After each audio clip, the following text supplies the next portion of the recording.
Assalamualaikum warahmatullahi wabarakatuh.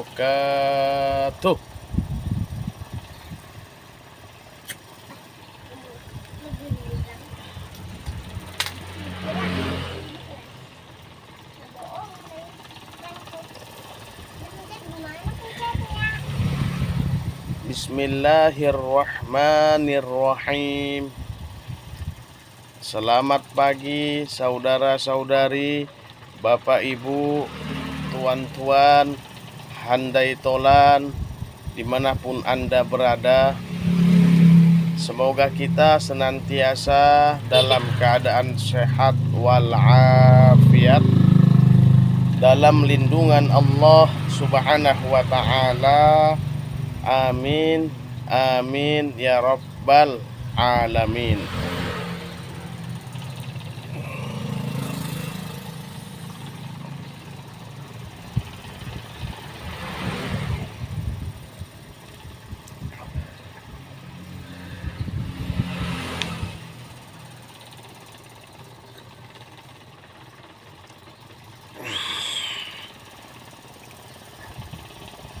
Kembali lagi bersama saya Ihsanul Musa, si pecinta kajian,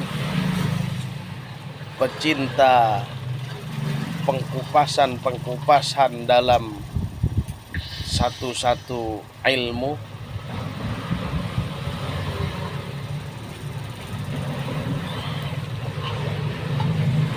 Pada kesempatan kali ini kembali lagi saya bersedia untuk mendongeng-dongeng, untuk sedikit bercerita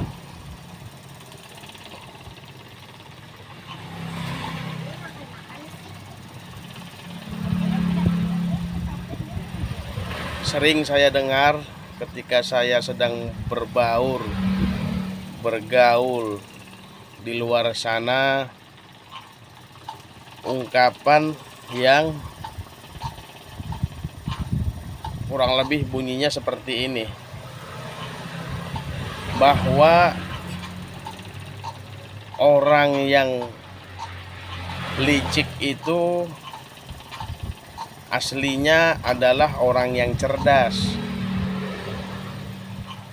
Sebenarnya mereka orang yang dalam kehidupan ini terkenal licik, suka berpolitik, main-main trik, main-main asah otak,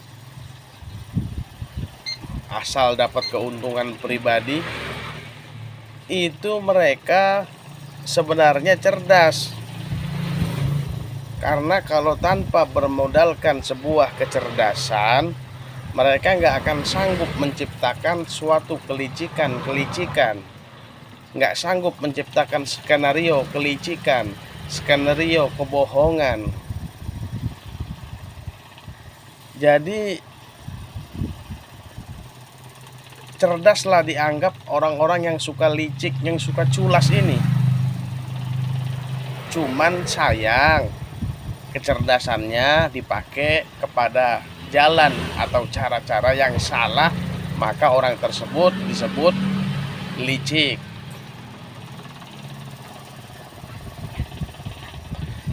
Ungkapan tersebut tidak sepenuhnya salah, memang ada benarnya, akan tetapi itu belum titik, itu masih koma. Bahwa orang yang licik itu sebenarnya adalah orang yang cerdas, koma. Namun kecerdasannya belum seberapa. Kenapa saya katakan demikian? Apa alasan dan landasan saya? Bukankah semakin licik seseorang, semakin cerdas, semakin besar aksi kelicikannya berarti semakin cerdas? Betul, tapi belum titik, itu masih koma. Tetap siapapun orangnya, betapapun dia, kalau dalam hidup dan menjalani hidup ini masih suka memakai kelicikan, saya pastikan orang tersebut adalah orang yang kecerdasannya belum seberapa.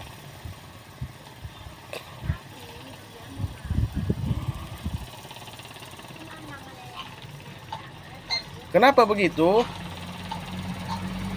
Karena orang yang asli cerdas adalah orang yang mungkin sebenarnya sanggup untuk berlaku licik, bisa untuk menciptakan skenario licik, mampu untuk mengelabuhi orang, menculasi orang, tapi dia nggak mau. Insya Allah itu yang asli cerdas. Sebenarnya dia bisa, sebenarnya dia sanggup, dia mampu. Kalau mau ngelicikin dia punya teman, tapi karena kecerdasannya bukan kaleng-kaleng dia nggak mau. Kenapa begitu? Karena kalau sekarang saat ini saya meliciki dia, saya meliciki teman saya itu, besok lain saat saya akan bertemu dengan orang yang lebih pintar daripada saya. Orang yang lebih pintar itu membohongi, membodohi, meliciki saya, mau dikata apa? Jadi dia punya satu keyakinan bahwa kalau sekarang saya licik, besok lain saat saya akan diliciki orang. Walaupun belum tentu orang yang kita licikin itu sanggup membalas kelicikan kita, tapi kan orang banyak.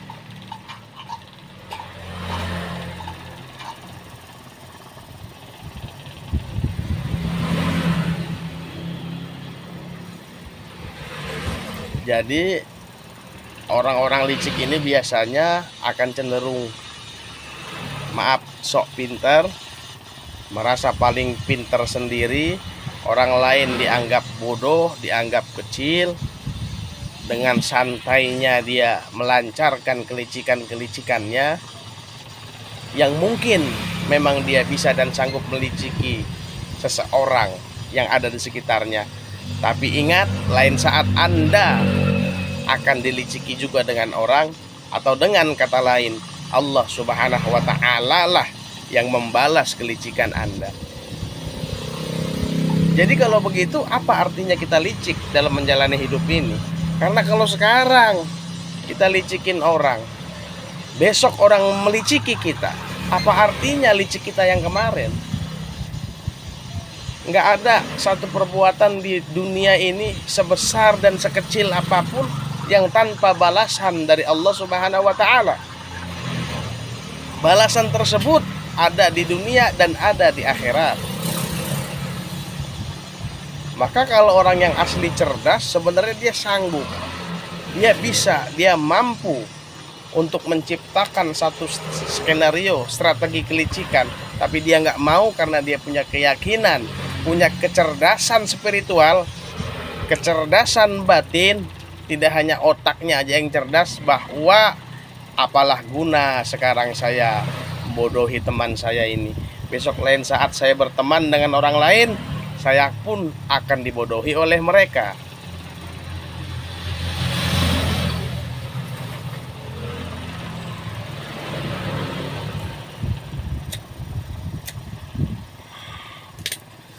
Jadi bagi Anda saudara-saudari dimanapun berada, yang merasa mungkin kurang cerdas, merasa mungkin tidak encer otaknya, nggak perlu takut, nggak perlu khawatir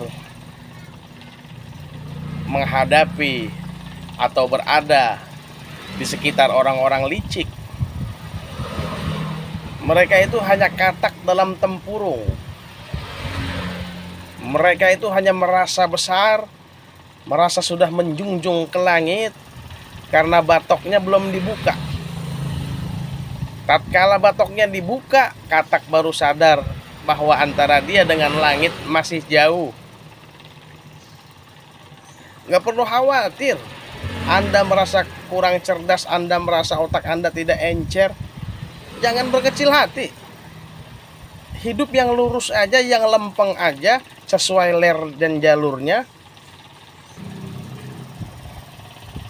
sesuai rel dan jalurnya. Jadi kalaupun suatu saat Anda dibodohi, ditipu, diliciki oleh teman Anda, oleh seseorang, jangan khawatir. Rezeki dia yang bagus insya Allah nanti pindah ke kita. Nasib kita yang jelek, nasib kita yang sial akan pindah ke dia.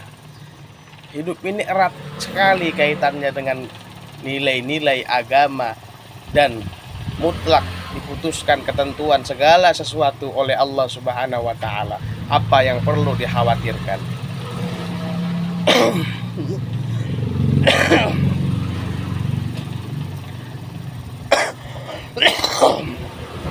Dan sementara bagi Anda saudara-saudari yang mungkin alhamdulillah diberi kenikmatan karunia sebuah kecerdasan oleh Allah Subhanahu wa Ta'ala, jangan Anda gunakan kecerdasan Anda itu untuk membodohi sesama, untuk saling tipu sesama.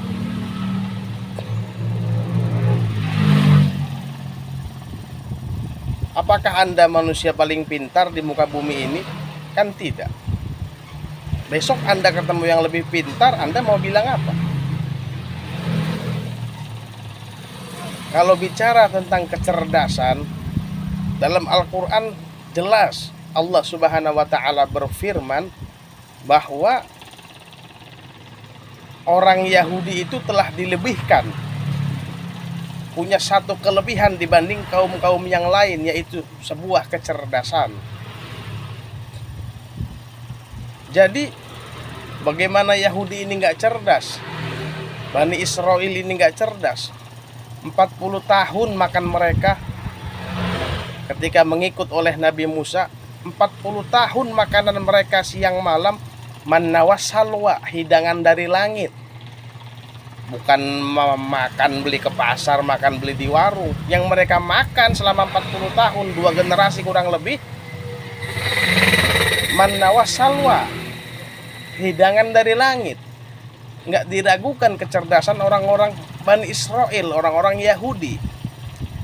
Nah, adapun kita yang Islam ini menghadapi mereka nggak perlu pakai kelicikan, nggak perlu pakai otak. Jalani perintah Allah sesuai yang Allah perintahkan kepada kita. Apa kehendak Allah kepada kita, insya Allah Yahudi tumbang. Itu kalau skala makro, skala besar. Adapun skala mikro, Yahudi di sekitar kita, ya mungkin dia Islam tapi otaknya otak Yahudi, itu maksudnya. Otak-otak Yahudi di sekitar kita, di sekeliling kita, di lingkungan kita, hanya akan tumbang dan mental dengan lurusnya akhlak kita. Nggak perlu dikhawatirkan itu semua.